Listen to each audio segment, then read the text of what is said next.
Canada has implemented a series of retaliatory tariffs.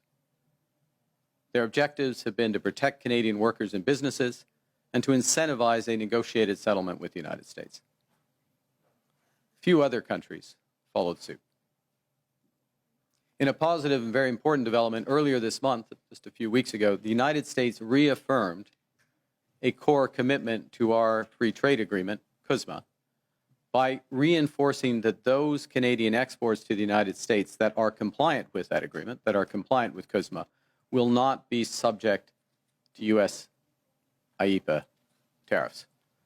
Now, there's a lot of acronyms in that paragraph, so let me try to summarize what that actually means. As a result of that decision by the United States, the actual U.S. tariff rate on Canadian goods is 5.6%. Compare that to the 16% global average.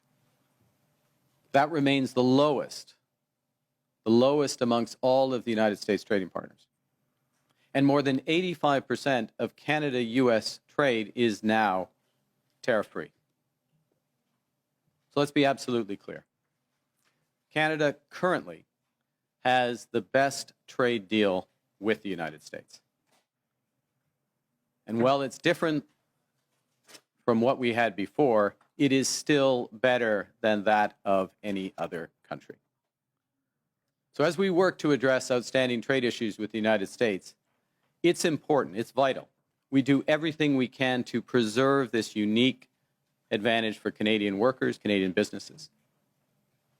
And doing so will require both building on a soon-to-be revised CUSMA, our free trade agreement with the U.S. and Mexico, as well as developing a new form of trade and security partnership with the United States. In this context, and consistent with Canada's commitment to CUSMA, I'm announcing today that the Canadian government will now match the United States by removing all of Canada's tariffs on U.S. goods specifically covered under CUSMA.